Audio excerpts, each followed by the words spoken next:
Dear students, welcome again all of you in Doria English classes on YouTube channel.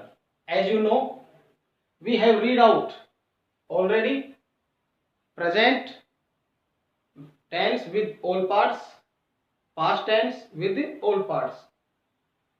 Today we are going to read future tense. जैसे कि आपको पता है present और past दोनों tense हम clear कर चुके हैं, यानी दोनों टेंस हम पूर्णतः पढ़ चुके हैं। आज हम फ्यूचर टेंस जिसका फर्स्ट पार्ट होता है इंडेफिनिट टेंस वो पढ़ने जा रहे हैं। फर्स्ट में देखिए वही सेम जैसे हम लिखते आए हैं, आइडेंटिटी होती है या हिंदी में हम कहें तो पहचान। इसमें क्या होता है, in the end of the verb, यानी वर्ब के अंत में गा गे गी, रहा होगा, रही होगी, खाएगा, पिएगा, जाएगा, सोएगा, ऐसे शब्द यानी क्रिया के अंत में हमें मिलते हैं। तो जैसे ही ये शब्द हमें मिलते हैं उस टेंस को हम कहते हैं फ्यूचर इंडेफिनिट टेंस। क्लियर है? इसका मीन्स देखिए, हम देखें यानी कोई भी कार्य व्हाट इज डन या हैपनिंग, कोई भी कार्य किया जाता है या होता है इन फ्यूचर टाइम शोइंग, यानी कोई भी कार्य किया जाता है लेकिन उसके अंदर जो फ्यूचर टाइम होता है वो शो किया जाता है। यानी ये कार्य कि भाई जैसे मैं कह रहा हूं कि मैं कल जयपुर जाऊंगा, यानी जाने का कार्य होगा लेकिन कब, कल, यानी आने वाले कल को। तो कहने का मतलब फ्यूचर टाइम शो होता है उसमें। तो इस कंडीशन में हम कह सकते हैं ये फ्यूचर इंडेफिनिट टेंस होता है। नेक्स्ट देखिए, इसमें हेल्पिंग वर्ब, हेल्पिंग वर्ब जो यूज की जाती है इसमें टू हेल्पिंग वर्ब रहती है, विल और एक होता है सेल। यानी हेल्पिंग वर्ब के रूप में आप इसमें यूज करेंगे विल और सेल। वर्ब, वर्ब बराबर आप देखेंगे वर्ब की फर्स्ट फॉर्म ही यूज करनी है, विल और सेल हेल्पिंग वर्ब और विद वी फर्स्ट। अब हम देखते हैं कि कौन से सब्जेक्ट के साथ कौन सी हेल्पिंग वर्ब यूज की जाएगी। तो यहां देखेंगे हम, यदि सब्जेक्ट आई या वी होगा तो आप इसके साथ एच वी के रूप में या हेल्पिंग वर्ब सेल यूज करनी है। नेक्स्ट हम देखेंगे, यदि सब्जेक्ट ही, सी, यू, दे या प्यूरल सब्जेक्ट कोई भी हो इसके साथ आप विल यूज करेंगे। क्लियर है? यानी इनके साथ हेल्पिंग वर्ब विल यूज करना है। सब्जेक्ट एक वचन हो या बहुवचन हो, यू हो, दे हो, इनके साथ आप हेल्पिंग वर्ब विल यूज करना है। और यदि सब्जेक्ट आई और बी होगा तो ही आपको सेल यूज करना है। इसके आगे हम देखते हैं टाइम पॉइंट कह सकते हैं या टाइम एडजेक्टिव भी कह सकते हैं हम, जैसे टुमारो, यानी जो फ्यूचर टेंस को इंडिकेट करते हैं, शो करते हैं। इसमें आपको जैसे नेक्स्ट डे, कल, आने वाले दिन या आने वाले महीने, आने वाली साल, जो भी होगा नेक्स्ट डे। एक होता है फ्यूचर टाइम, यानी फ्यूचर टाइम को शो करे, जैसे फिलहाल 2020 चला हुआ है तो हम यहाँ पर लिखते हैं जैसे 21, तो फ्यूचर टाइम को शो करेगा। तो ऐसे टाइम वर्ड्स इसमें दिए जाते हैं, टाइम एडजेक्टिव यूज किए जाते हैं, तो इनको भी हमें यूज करना है। तो बिल्कुल सिंपल सा टेंस से इतना हार्ड नहीं है, तो शायद आशा है कि ये आपको समझ में आ गया होगा। ये नॉर्मल है, will, shall, we first, I we के साथ शैल यूज करना है, ही सी या सिंगुलर सब्जेक्ट हो, प्यूर सब्जेक्ट, उसके साथ आपको विल यूज करना है। अब नेक्स्ट हम बढ़ते हैं फॉर्मेट्स। यहां हम लिखते हैं सबसे पहले सिंपल सेंटेंस। अब सिंपल सेंटेंस का फॉर्मूला लिखेंगे हम। सबसे पहले सब्जेक्ट, यहां विल या शैल, वी फर्स्ट और ऑब्जेक्ट, और एंड में अगर टाइम एडजेक्टिव या टाइम पॉइंट कुछ लिखा होता है तो वो हम उसको राइट करेंगे। यहां हम एग्जांपल लिखेंगे, वह मेरे साथ कल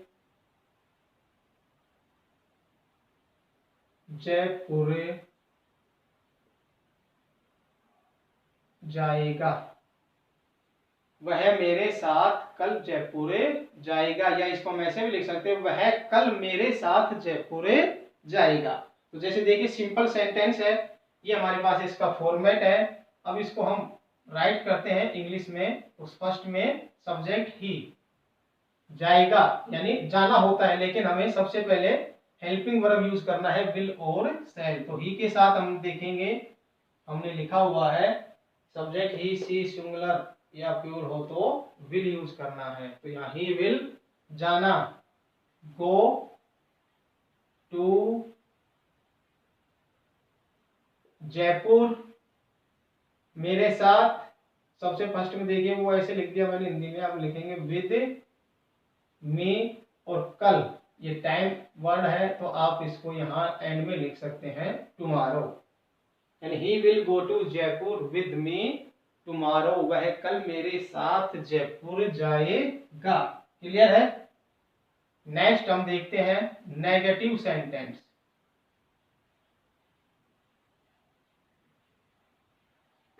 नेगेटिव सेंटेंस का देखते हैं स्टूडेंट्स। हम फॉर्मेट लिखते हैं सब्जेक्ट, वही हेल्पिंग वर्ब विल या शैल, प्लस थर्ड नंबर पे हमें पता है नोट यूज करना रहता है, तो ये आप हमेशा ध्यान रखें कि थर्ड नंबर पे हमेशा नोट यूज किया जाता है। उसके नेक्स्ट वी फर्स्ट, फिर हमें राइट करना है object. In the ending time point अगर कुछ उसमें दिया जाता है तो वो आप आसानी से राइट कर सकते हैं। फॉर एग्जाम्पल देखते हैं इसका भी हम। मैं कल उसके साथ, मैं कल उसके साथ कहानी नहीं लिखूंगा। कहने का मतलब है कि मैं कल उसके साथ कहानी नहीं लिखूंगा। नेगेटिव सेंटेंस हो रहा है, हमें पता है हिंदी में नहीं मिलता है और इंग्लिश में इसके स्थान पर हमें नोट यूज करना होता है। तो यहां देखेंगे आप, सबसे फर्स्ट में देखेंगे सब्जेक्ट। सब्जेक्ट क्या है? मैं। तो मैं यानी आई, आई के साथ हम देखेंगे क्या यूज करना है हमें। सब्जेक्ट राइट किया हमने आई, और आई के साथ हेल्पिंग वर्ब शैल। हालांकि दोनों वैसे मॉडल भी होते हैं, आई शैल। आप चाहें तो कंफर्मेशन अगर होता है तो हम इसमें आई के साथ विल भी यूज कर सकते हैं, आई शैल। नहीं, थर्ड नंबर पे हमें नोट यूज करना है। नोट क्या नहीं करेगा? लिखेगा, यानी राइट। क्या नहीं लिखेगा? आगे बढ़ते रहेंगे हम। कहानी, स्टोरी, फिर देखेंगे हम साथ। तो साथ मीन विद, उसके, विद हिम, कल, कल मीन्स टुमारो। तो ये देखिए, ये हमारा sentence with example format. Next होता है इंटेरोगेटिव सेंटेंस का। तो तब तक आप इसको स्क्रीनशॉट ले लीजिए, फिर इसके आगे के सेंटेंस हम ऊपर राइट करते हैं। आप ये स्क्रीनशॉट ले लीजिए इसका।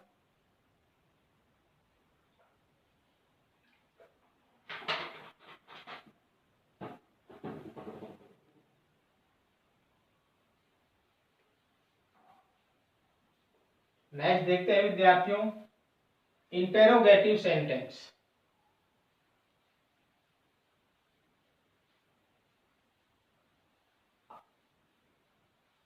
इंटेरोगेटिव का मीन यानी क्वेश्चन पूछना।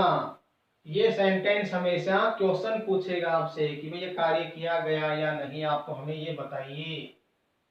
ओके, इंटेरोगेटिव सेंटेंस का हम लिखते हैं, देखिए इधर लिख देते हैं।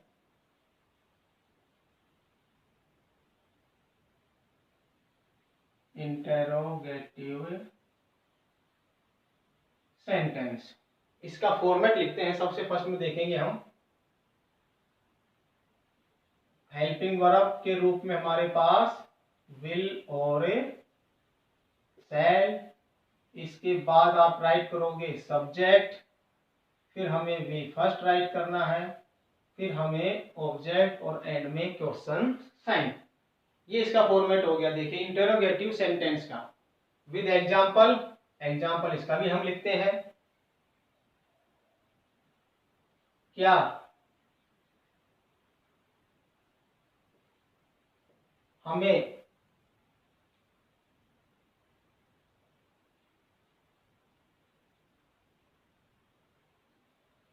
हमें रोजाना, सॉरी इसके आगे मैं ऐसे लिखता हूं, हमें की बजाय हमने लिख दिया क्या हम कल, या लिख दे हम इसके आगे क्या हम, कल कल बार बार वही लिख रहे हैं हम, अगले महीने ऐसा लिख देते हैं हम। क्या हम अगले महीने एक भ्रमण पर जाएंगे, ऐसे हो गया मान लीजिए। तो कल कल हम तुम्हारा बार बार वही लिख रहे थे। क्या हम कल, सॉरी अगले महीने एक भ्रमण पर जाएंगे। तो इसका मतलब देखिए क्वेश्चन मार्क है केवल, सॉरी क्वेश्चन मार्क, वो पूछ रहा है केवल कि क्या हम अगले महीने जाएंगे। हो सकता है जाएंगे यस में या ना भी जाएं। तो फर्स्ट में देखेंगे हम विल या शैल। तो सब्जेक्ट देखेंगे हम है, तो हेल्पिंग वर्ब शैल यूज करना हमें। शैल सब्जेक्ट, वी जाएंगे यानी shall we go to, on या एट भी कर सकते हैं, लेकिन अब जाने के लिए हम यहां लिख सकते हैं गो टू ए भ्रमण, या पर के लिए चाहो तो ऑन ए पिकनिक, या आप चाहें तो हम यहाँ विजिट, ऐसे विजिट भी लिख सकते हैं हम, या पिकनिक भी चाहें तो आप जो भी आप लिखें वो राइट कर सकते। Shall we go to on a picnic या विजिट अगले महीने, अगले महीने यानी इन नेक्स्ट मंथ। ये देखिए, अब देखिए मैंने इन यूज किया है वहां, तो ये हम जब एक टॉपिक होता है प्रेपोजिशन, तो जब वो हम रीड आउट करेंगे तो तब आपको समझ आएगा, क्योंकि मंथ नेम्स या डेज नेम जो भी होता है, ओकेजनल नेम, फंक्शंस नेम, उनके लिए एक प्रेपोजिशन यूज किया जाता है। वो जो हम यहाँ पर हमने इन्हें यूज किया है, यानी मंथ्स नेम है तो उसके पहले आप इन यूज करना पड़ता है। नेक्स्ट हम देखते हैं इंटेरोगेटिव एंड नेगेटिव, यानी इसका फॉर्मेट लिखते हैं हम। फॉर्मेट में हमें पता है, आप आसानी से बना सकते हैं। फर्स्ट में विल, शैल, सब्जेक्ट राइट करेंगे। थर्ड नंबर पे हमें पता है नोट ही राइट करना है, वी फर्स्ट राइट करेंगे, ऑब्जेक्ट राइट करेंगे और एंड में क्वेश्चन मार्क राइट करना है। तो देखिए कुछ भी नहीं है। एक फर्स्ट में जब हम एक बेसिक, आपने देखा होगा कि फर्स्ट में जब हमने बेसिक कंसेप्ट क्लियर किया था तो फर्स्ट जो टेंस हम रीड आउट करते हैं तो उसमें थोड़ा सा मुश्किल लगता है। यानी अभी आपको लग रहा होगा कि टेंस ये तो क्या रोजाना सर वही बार बार पढ़ रहे हैं हम, तो ये आपको शायद इजी वे में लग रहा होगा। और हो सकता है कुछ विद्यार्थी जब इसको देखते होंगे तो शायद उनको लगता भी होगा कि क्या पढ़ने हमें आ रहा है, पहले से आता है, जो भी है मान लीजिए। बट इसलिए हम विद्यार्थियों, इसलिए हम कंटिन्यू पढ़ रहे हैं क्योंकि एक बार टेंस क्लियर अगर आपका हो जाता है तो इंग्लिश पे जो कमांड है ना आपकी वो बहुत ही स्ट्रॉन्ग हो जाती है, यानी मजबूत हो जाती है।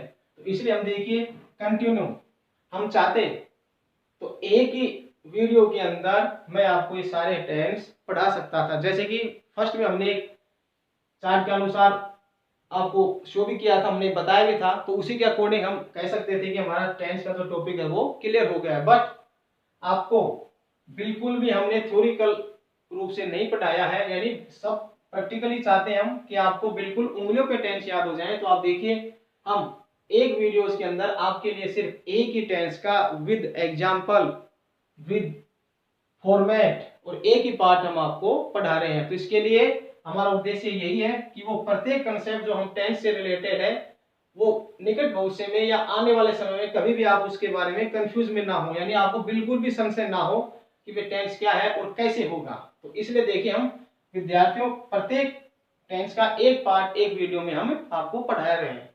तो आगे देखते हैं, एग्जाम्पल लिखते हैं।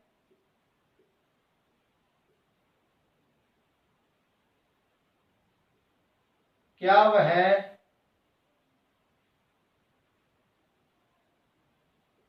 कल जंगल में लकड़ियां नहीं काटेगा? जैसे मान लीजिए हमने लिख दिया कि क्या, लकड़हारा भी लिख सकते हैं यहाँ पे चाहो तो आप, या वह, कि क्या लकड़हारा कल जंगल में लकड़ियां नहीं काटेगा या वह, क्योंकि दोनों एक सिमिलरिटी में आता है। फर्स्ट में हम देखेंगे लकड़हारा या वह। फर्स्ट में आप लिखोगे हेल्पिंग वर्ब विल, या चाहे तो लकड़हारा मीन्स वुड कटर, या अगर ही को रिप्रेजेंट करते हैं तो आप यहाँ ही भी राइट कर सकते हैं, will wood cutter. Third number पे हमें पता है नॉट, एंड में कट, नहीं को हमने देखे थर्ड नंबर पे राइट कर दिया। उसके बाद वापस चल गए कट, फिर देखेंगे आप लकड़ियां वुड्स में, इन जंगल, फॉरेस्ट कल, यानी टुमारो या नेक्स्ट डे। इसको हम ऐसे भी राइट कर सकते हैं will wood cutter not cut woods in forest tomorrow. Okay, तो चाहे तो हम यहाँ ही भी राइट कर सकते हैं। तो ये देखिए आज का जो हमारा टॉपिक था with explain, with example, with format, हमने एक एक कंसेप्ट को आपके लिए क्लियर किया है। तो इसका भी आप चाहे तो आप इसका स्क्रीनशॉट ले लीजिए। उसके बाद हम एग्जांपल देखते हैं।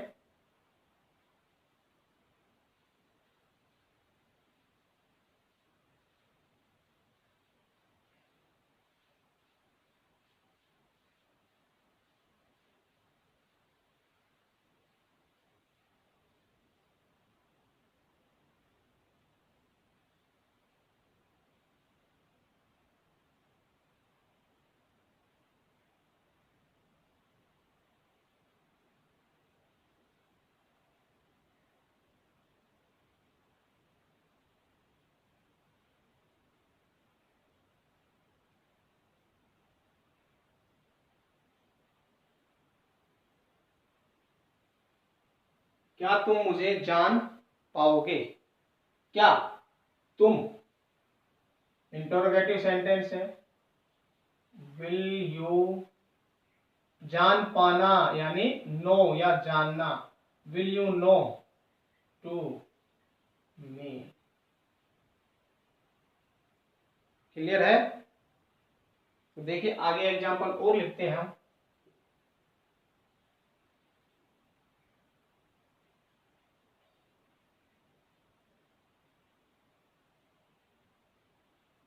वह उसके भाई के साथ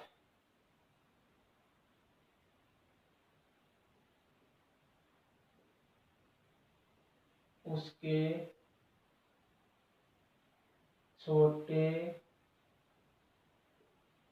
भाई के लिए वह उसके भाई के साथ उसके छोटे भाई के लिए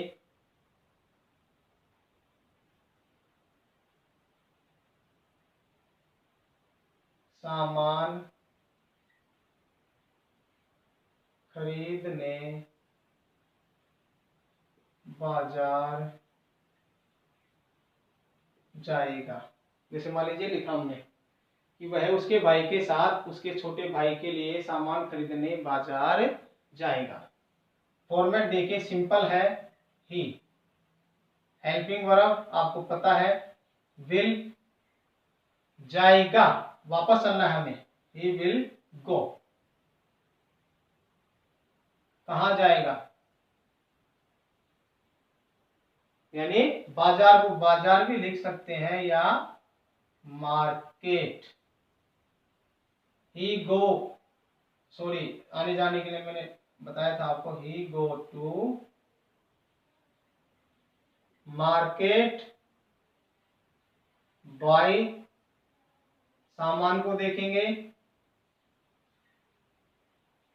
थिंग्स, इसके नेक्स्ट बढ़ेंगे, के लिए, फॉर, छोटे भाई यानी यंगर ब्रदर, के साथ, विद उसके भाई, हिज ब्रदर। ये देख सेंटेंस कितना ही लॉन्ग क्यों ना आ जाए, अपना जो फॉर्मेट है वो आपको सिर्फ लर्न होना चाहिए। सबसे फर्स्ट में सब्जेक्ट राइट करना है, उसके बाद आप बैक से ऐसे चलते चलिए और आपको पता भी नहीं चलेगा कब हमने उसकी इंग्लिश से राइट कर ली है। तो जैसे देखिए और एग्जांपल लिखते हैं हम,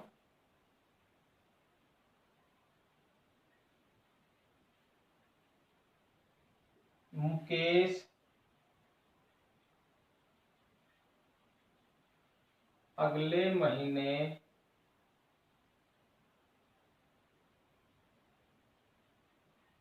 उसके परिवार के साथ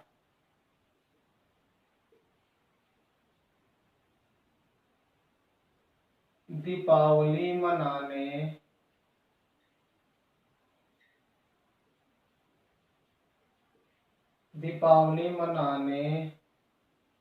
घर नहीं आएगा। या घर का मतलब इस अवसर गांव में घर हो या गांव नहीं आएगा, जैसे भी अपन लिखते हैं। ये सेंटेंस होगा, जैसे मान लीजिए हमारे पास काफी लॉन्ग सेंटेंस है बट होपलेस नहीं होना, हमें देखना है सबसे फर्स्ट में मुकेश, सब्जेक्ट देखोगे आप क्या है, मुकेश। हेल्पिंग वर्ब हमें पता है विल, नोट है तो थर्ड नंबर पे आप नोट यूज कर दीजिए। ये जो नोट हमने पहले लिख लिया, देखिए विल नोट। अब वापस से चलेंगे हम, कम आएगा मतलब कम, ही मुकेश विल नॉट कम, कहा नहीं आएगा, घर, एट होम, मनाने, क्या मनाने, दीपावली मनाने यानी एट होम, टू मनाने का मीन होता है सेलिब्रेट दीपावली, या हम चाहें तो इसको लिख सकते हैं दिवाली। के साथ वापस चल रहे हम, देखिए के साथ मीन विद उसके परिवार, with his family, in next month. देखिए कितना आसान है, सेंटेंस कितने ही लॉन्ग क्यों ना हो। अब जैसे मान लीजिए हमने ऐसे लिखा है तो सबसे फर्स्ट में देखिए सब्जेक्ट मुकेश था तो हमने यहाँ मुकेश राइट किया। हेल्पिंग वर्ब हमें पता है कि इस टेंस में हेल्पिंग वर्ब क्या यूज हो रही है, विल और विल या सेल। अब हमने देखिए विल राइट कर दिया यहाँ पे हेल्पिंग वर्ब। नोट हमें पता है कि नोट जो हमेशा थर्ड नंबर पे यूज किया जाता है, तो थर्ड नंबर पे देखिए हमने यहाँ नोट राइट किया हुआ है। उसके बाद हमने कुछ भी नहीं किया, देखिए लास्ट में है आएगा, कम लिखा हमने, घर घर लिखा है, मनाने मनाने लिखा है, उसके बाद दीपावली है, दिवाली लिख दिया हमने, के साथ वापस चल रहे हैं विद, उसके परिवार हिज फैमिली, अगले महीने इन नेक्स्ट मंथ। देखिए कितना प्रॉपर है, सीक्वेंस में अगर आप सेंटेंस को शब्दों को आप ऐड करते हैं तो आप देखिए बिल्कुल आसान तरीके से इंग्लिश जो है आपकी प्रॉपर ऐसे बिल्कुल ट्रांसलेट जो होता है सेंटेंस हिंदी से इंग्लिश में, वो आपका प्रॉपर मैनेज होता चला जाता है और आपको आभास भी नहीं होता है।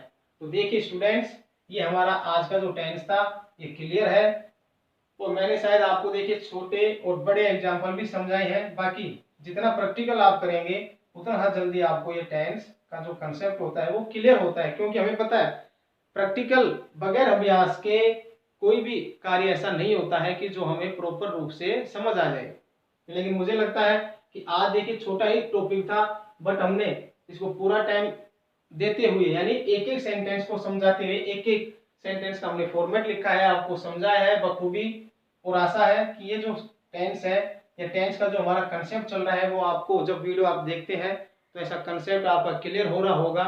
और मैं आपसे यही कहना चाहता हूं कि आप लगातार हमारे साथ बने रहें, प्लस जो YouTube चैनल है हमारा उसको आप सब्सक्राइब अवश्य कर लें, क्योंकि जैसे ही आप उसको सब्सक्राइब करेंगे तो नेक्स्ट वीडियो का हमारा जो भी वीडियो हम अपलोड करते हैं उसका अपडेट आपके पास स्वतः ही उसमें आ जाता है और आप उसको आसानी से देख सकते हैं।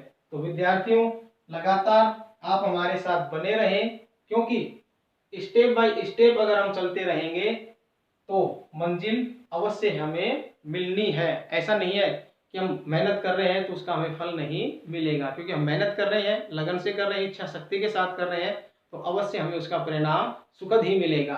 तो ये आप ध्यान रखिए।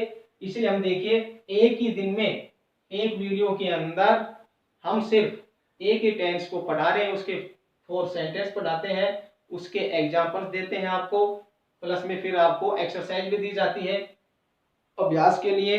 तो इसलिए हम देखते हैं, चाहते तो हम इसको 10 मिनट में टेंस का कंसेप्ट क्लियर हो सकता था, बट आपको समझ में आए, कहीं दिक्कत ना आए इन फ्यूचर भी, यानी जो टेंस का जो कंसेप्ट है वो आपको उंगली पे याद हो जाए। तो इसलिए हम देखिए एक ही वीडियो के अंदर एक ही टेंस पढ़ रहे हैं। तो आशा है विद्यार्थियों कि जो भी कंसेप्ट हम पढ़ रहे हैं वो आपका क्लियर हो रहा होगा, और इसी आशा के साथ मैं आपसे अब विदा लेना चाहूँगा। कल हम एक नए टॉपिक के साथ नए वीडियो के साथ मिलते हैं, और वही बातें कि आप घर पे रहें, सुरक्षित रहें, बट स्टडी आप अवश्य करते हैं। यानी जिस तरीके से जो मेहनत हम कर रहे हैं आपको ये इसलिए की जा रही है कि जो आपका जो समय है, जो स्टडी पीरियड है वो व्यर्थ ना हो जाए, तो इसलिए हम आपके लिए हम मेहनत कर रहे हैं। तो इसी अपेक्षा के साथ कि आप भी हमें वैसी मेहनत हमें रिटर्न करें, यानी जैसी मेहनत हम आपके लिए कर रहे हैं आप हमें वैसी मेहनत रिटर्न करें। और आपकी मेहनत क्या है, सिर्फ हम आपको पढ़ने के लिए कह रहे हैं, यानी हम जो आपको इतनी मेहनत से वीडियो बना के अपलोड करते हैं फिर आप उसको देखते हैं, समझते हैं, तो बस हम क्या चाह रहे हैं आपसे कि वैसी ही मेहनत आप अवश्य करें, घर पे उसको देखें, समझें, अच्छे से लर्न करें, कहीं दिक्कत आती है तो आप हमें उसको राइट करें। ओके विद्यार्थियों, तब तक के लिए धन्यवाद।